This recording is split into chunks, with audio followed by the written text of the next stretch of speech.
வணக்கம். இன்று 2024ஆம் ஆண்டு ஆடி மாதம் 16ஆம் நாள் வியாழக்கிழமை. சன்ரைஸ் சூரியோதய ஒலிபரப்பின் ஜெர்மனிய செய்திகள் வாசித்து வழங்குபவர் குணவிஜயா சுரேந்திரன். ஆர்வலர்கள் லிப்ஜிக் ஹாலே விமான நிலையத்தை தற்காலிகமாக தடுக்கின்றனர். லாஸ்ட் ஜெனரேஷன் குழுவின் காலநிலை ஆர்வலர்கள் லிப்ஜிக் ஹாலே விமான நிலையத்தில் இரவில் செயல்படுவதை தற்காலிகமாக தடுத்தனர். ஒரு செய்தி தொடர்பாளரின்படி சரக்கு விமான நடவடிக்கைகள் 3 மணி நேரம் தடைப்பட்டது. ஹாலே லிப்ஜிக் விமான நிலையத்தில் கடைசி தலைமுறை குழுவின் காலநிலை ஆர்வலர்கள் தற்காலிகமாக செயல்பாடுகளை முடக்கினர். 5 பேர் ஓடுபாதையில் சிக்கிக் கொண்டதாக போலீஸ் செய்தி தொடர்பாளர் தெரிவித்தார். மேலும் 2 அவ்வாறு செய்ய விடாமல் தடுத்தனர்.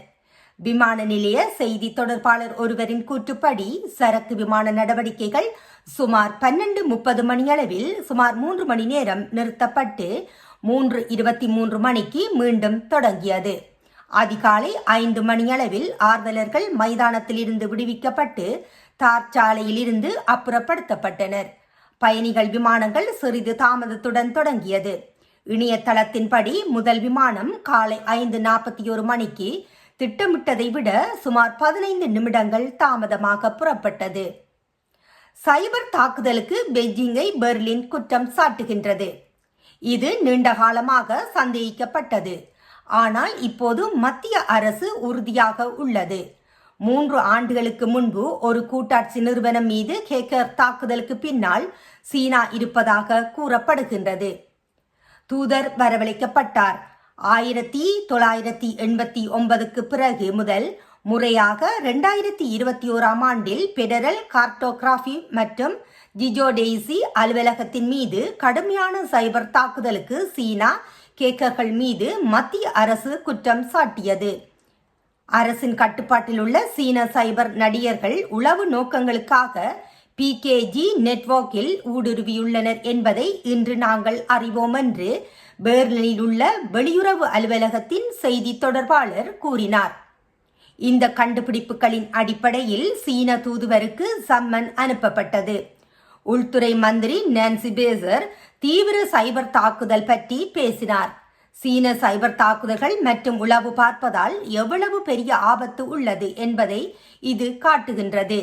பிகேஜிக்கு எதிரான அரசு கட்டுப்பாட்டில் உள்ள சீன நடிகர்களின் இணைய தாக்குதலை மத்திய அரசு கடுமையான வார்த்தைகளில் கண்டிக்கின்றது என்று வெளியுறவு அலுவலக செய்தி தொடர்பாளர் கூறினார்.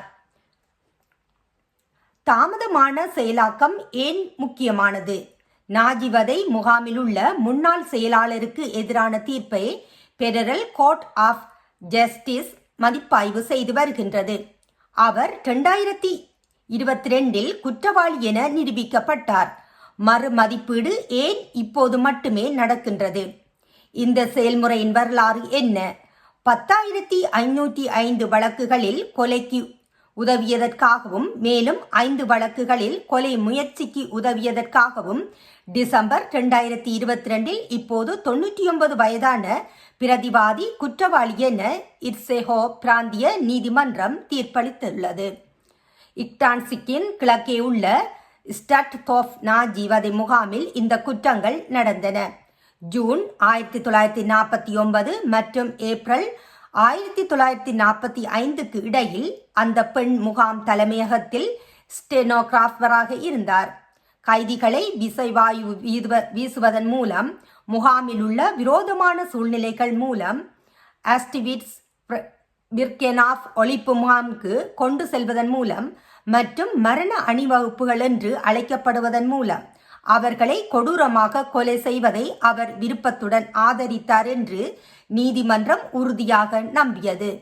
முக்கியமான விஷயம் என்னவென்றால் அவள் தன்னை கொலை செய்ததாக குற்றம் சாட்டப்படவில்லை.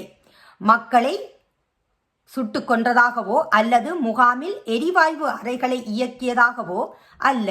ஆனால் வதை முகாமில் நடந்த பயங்கரங்களின் போது அவள் உதவியதாக கூறப்படுகின்றது. பிராந்திய நீதிமன்றத்தின் செய்திக்குறிப்பு இவ்வாறு மேலும் கூறுகின்றது. இத்துடன் இன்றைய ஜெர்மன் செய்திகள் நிறைவு காண்கின்றது. மேலும் மற்றுமொரு செய்திகளுடன் சந்திக்கும் வரை நன்றி, வணக்கம்.